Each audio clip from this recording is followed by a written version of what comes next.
Welcome to the Soulful of It podcast, where the cosmos meet the cards and the mundane becomes magical.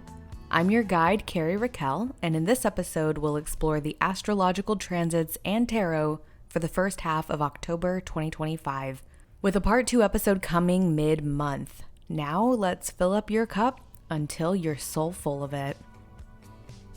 Hello, soul family, and thank you for joining me for yet another episode.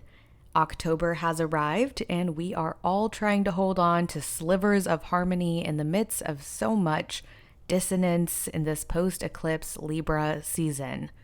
Personally, I'm trying to find a balance, which reminds me that in the days of kings and queens, I was a jester. An atmosphere reference for those who know, and if you don't, well, that probably just means that you didn't spend your teenage summer years riding shotgun in my car while I pretended that I could rap. Spoiler, I can't. Although, to my credit, the words do tend to pour out of me, just a little bit more so like a comedic poetry take, if you will.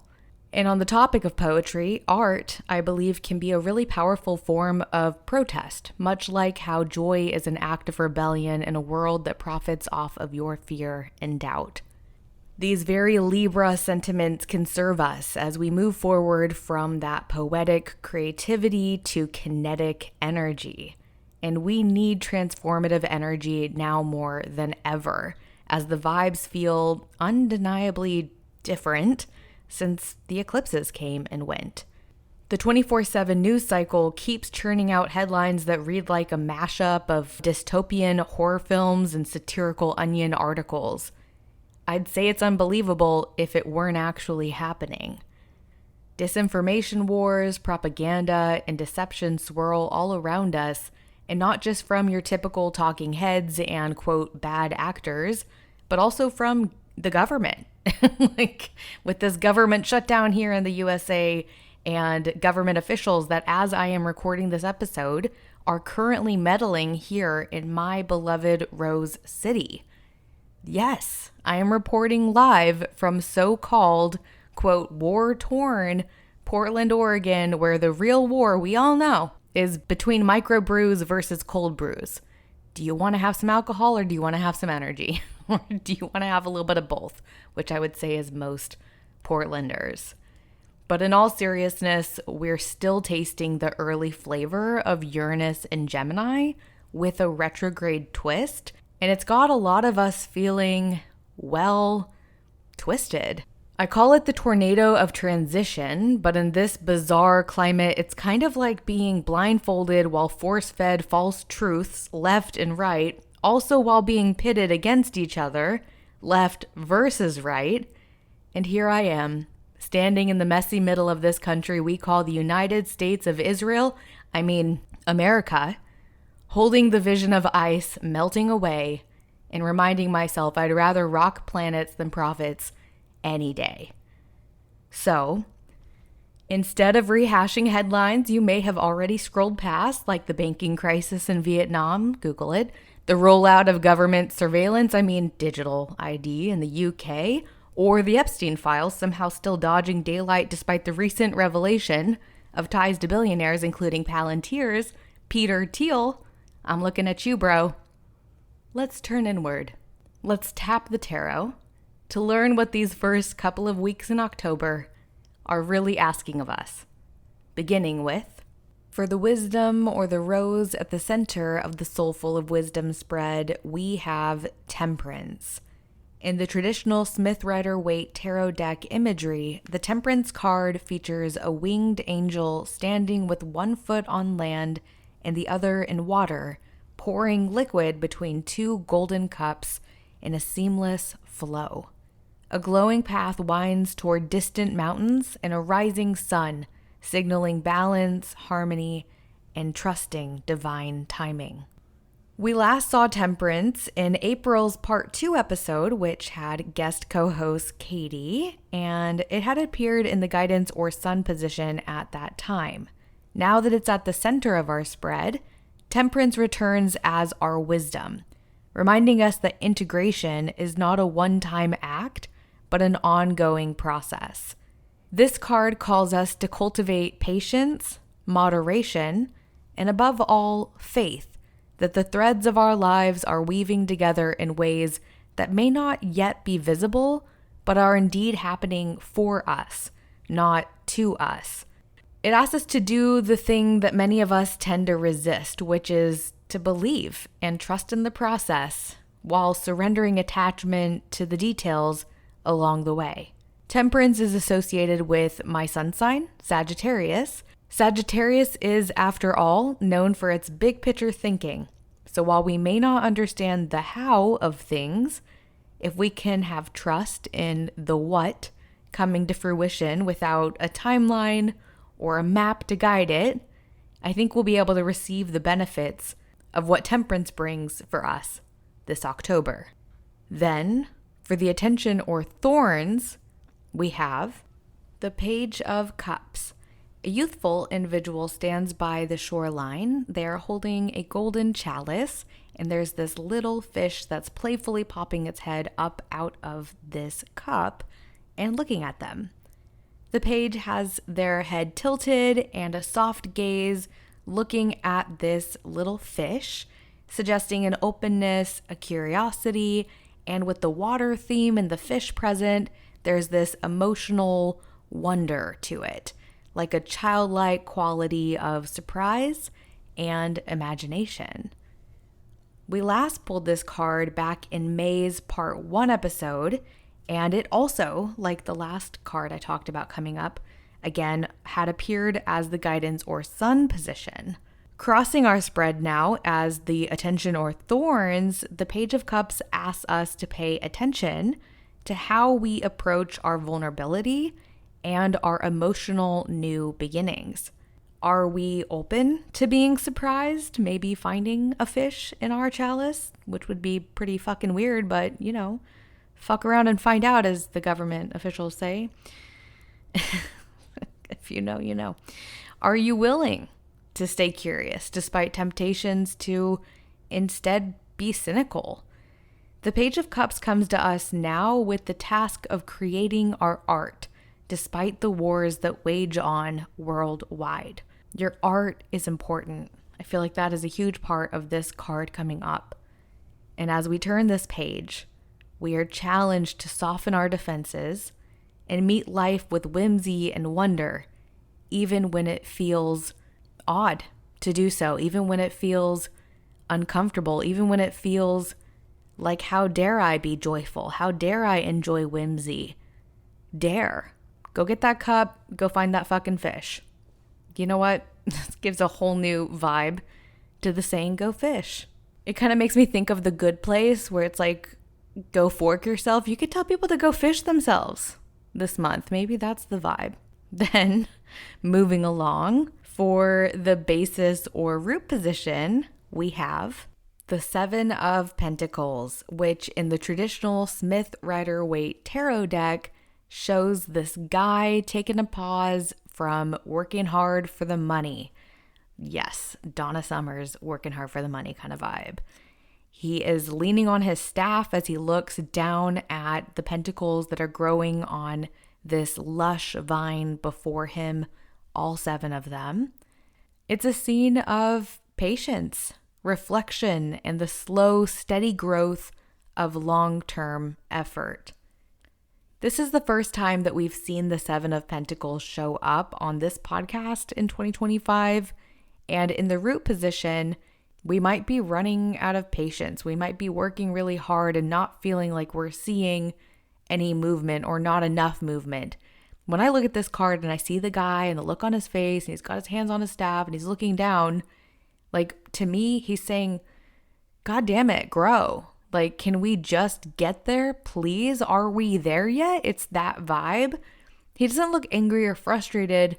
He's just like still there, still working, still waiting. And I feel that that is what this card is reminding us, is that effort is where the magic happens. It's in the daily grind, the little things that add up to be the big things over time. So what seeds have you planted this year?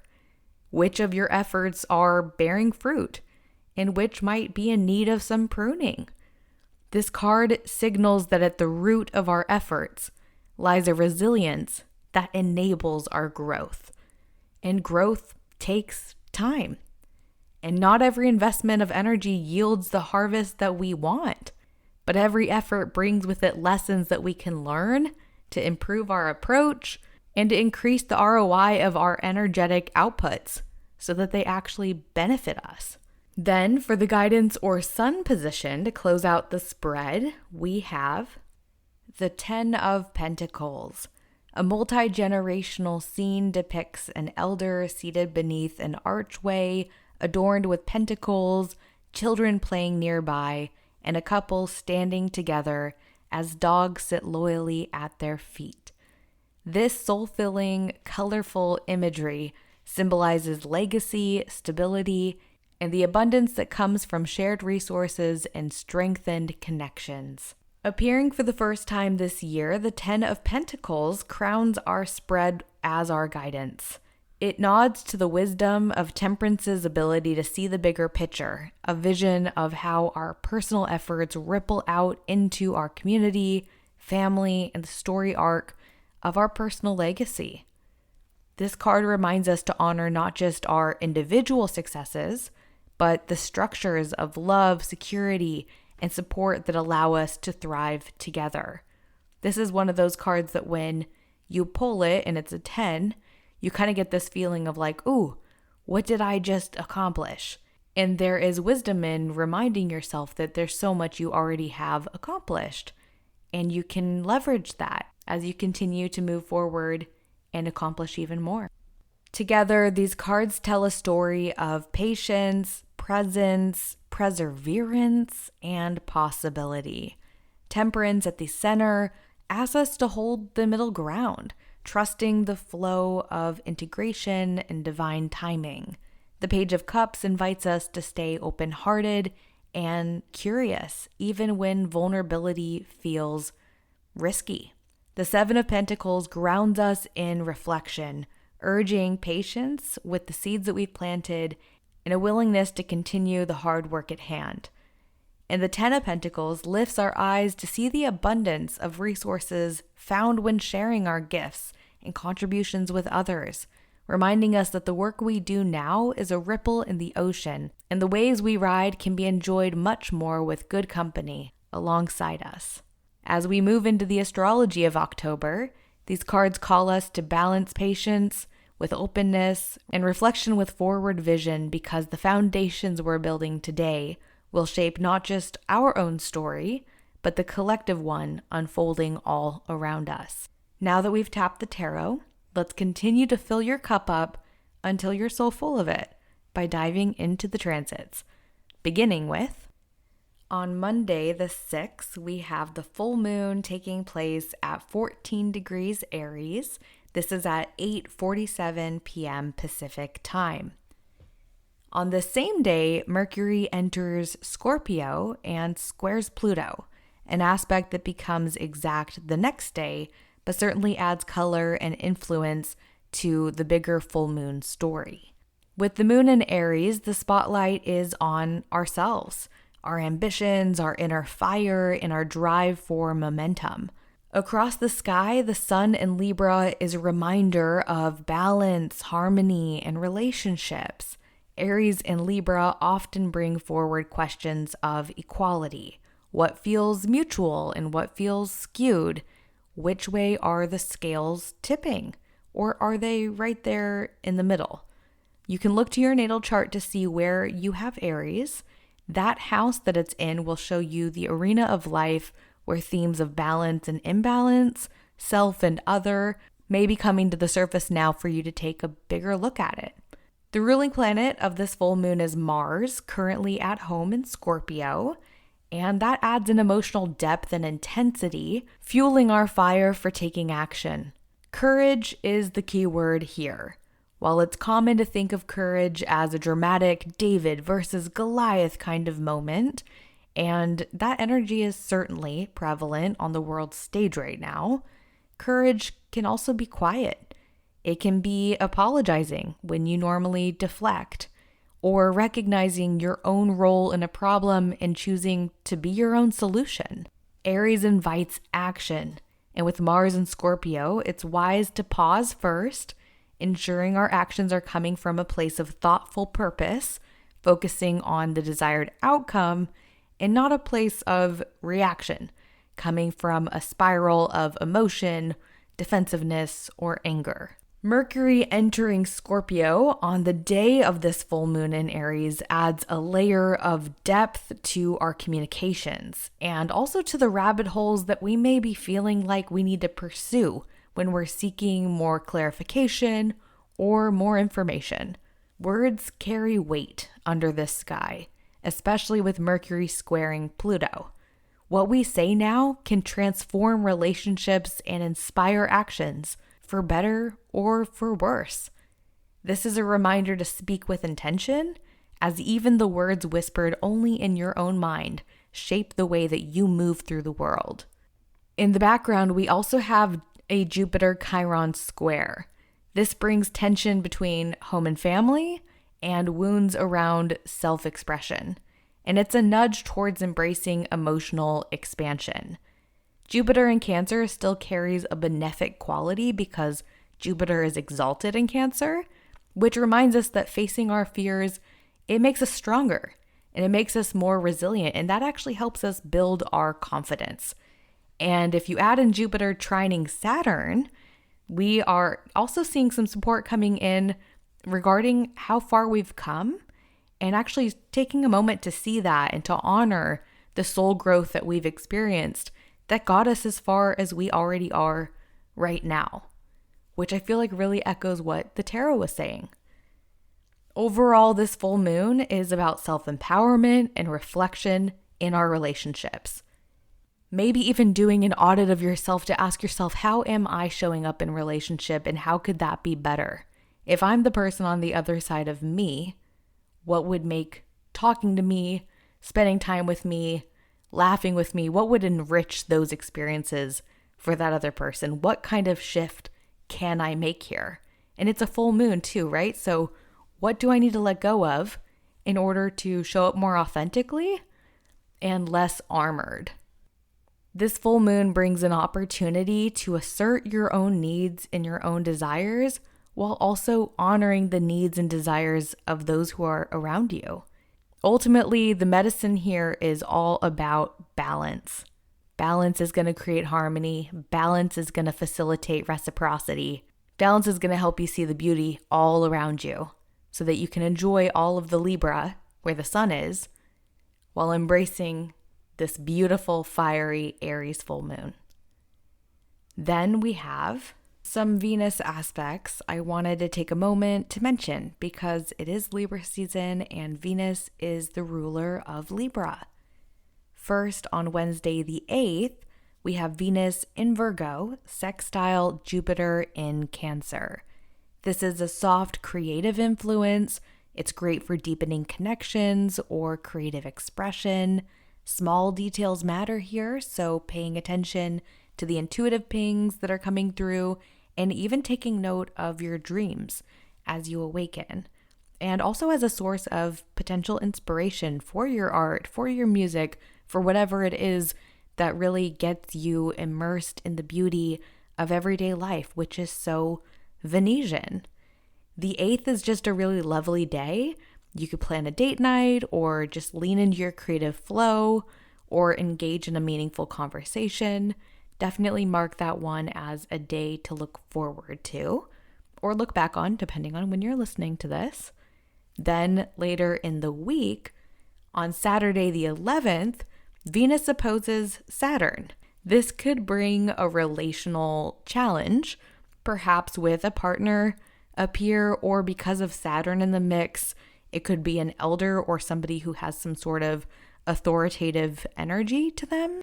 Maybe your boss, maybe your grandpa, something in that arena. Oppositions can present a fork in the road or the 6 versus 9 dilemma. While we might not be seeing things the same, both perspectives can be valid, even in contrast. Since this takes place across the Virgo and Pisces axis, it echoes our recent eclipse themes and it could even trigger lingering eclipse storylines. It's a moment to check your perceptions and remain open to the reality that multiple things can be true at the same time. And like I said in a previous episode, everybody owns a piece of the truth. Speaking of Venus, our next transit is on Monday the 13th, when Venus returns home to Libra, amplifying harmony, receptivity, and equality, all things that we have been talking about all throughout this episode because, of course, it's Libra season. So if there's a relationship in your orbit that's in need of attention or repair, this quick 3-week transit is a really supportive energy for relational healing to take place. As Venus enters Libra, it also forms a trine to Uranus and Gemini, which emphasizes the support that's available when we try new approaches to how we connect with each other. A small script shift, like asking someone about, what was the highlight of your week, instead of the repetitive, how are you? I'm fine, I'm good, how are you? Breaking the script can open fresh pathways for conversations to evolve beyond the surface level and take you to places you've never gone before in conversation with that person. Maybe you can learn something new about them or learn something new about yourself. This Venus-Uranus trine also links up with Pluto in Aquarius, forming a grand air trine that brings themes of innovation, transformation, and relation up. This is a beautiful window of time to break patterns and invite harmony into your interactions in completely new and different ways. Also on this day, Pluto stations direct in Aquarius, and Pluto has been retrograde since May the 4th. Be with us. And it's been working beneath the surface during those last several months. Of course, like all outer planets, it does go retrograde year after year, so it's not some shocking, crazy thing for it to be retrograde and be direct now, but it's still really fresh into Aquarius. So we haven't had a whole lot of Pluto retrograde in Aquarius yet. I mean, in 20 years' time, we'll have had quite a bit of that. So ask me about it in 20 years. But for now, it's still kind of fresh. It's still kind of new. So these Aquarian themes around technology, community, humanitarianism, those are things that are really going to be coming up on more of a collective level, more so than a personal level, because Pluto is super duper far away from us here on planet Earth. So when you think of the planets, the closer they are to us here on Earth, the more they impact our day to day. The further away they are from us, like Pluto, like Neptune, the less that they're impacting our everyday lives. So we tend to see the shifts with the outer planets impact the collective consciousness more so than I wake up and I'm like, oh my God, Pluto's direct. I can totally feel it. Which if you're super psychic, you know what? You might be actually saying that. In which case, I love that for you.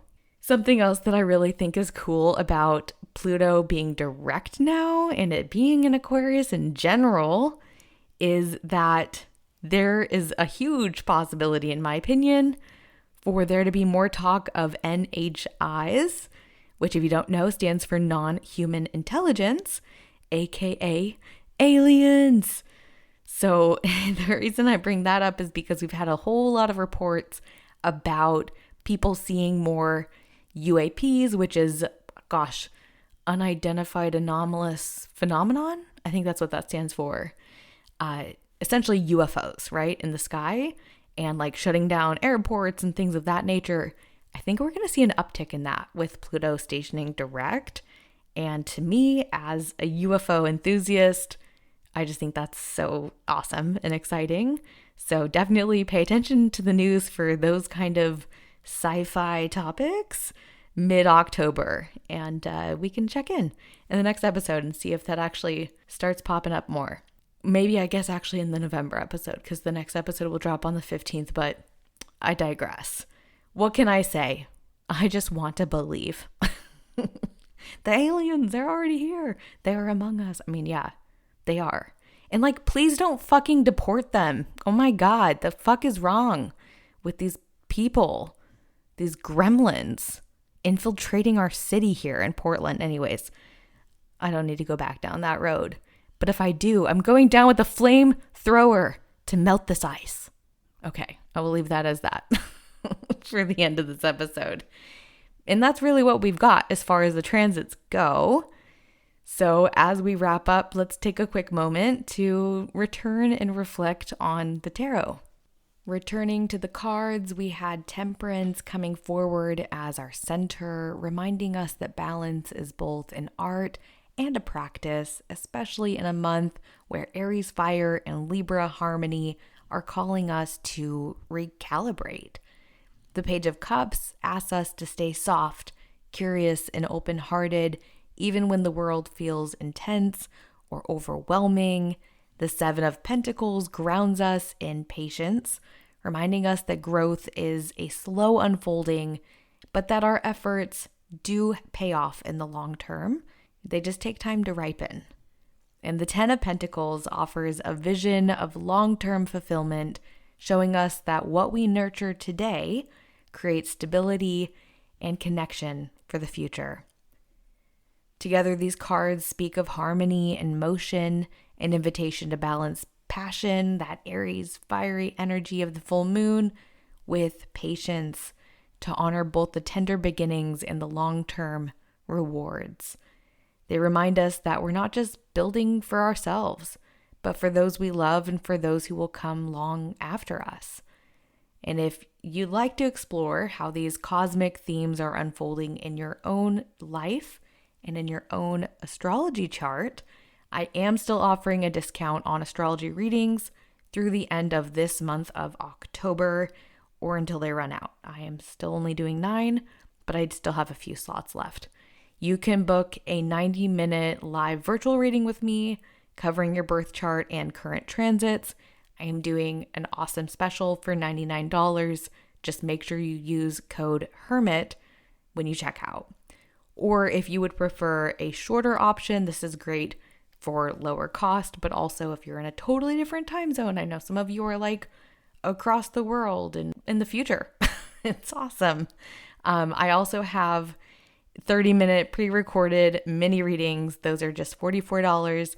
And for those, you want to use code LANTERN. And you'll find the link to schedule that in the show notes. And you can always also reach out to me at soulfulofitpodcast@gmail.com with any questions that you may have. That's all in the show notes. So please don't feel like you need to memorize anything. Coming up in the next episode, we'll be exploring the new moon in Libra and the beginning of Scorpio season. And then we also have Neptune returning to and taking one final passage through Pisces. Thank you as always for spending some time with me exploring the cards and the cosmos. Stay grounded, stay curious, and stay soulful of it. And I'll catch up with you mid-month.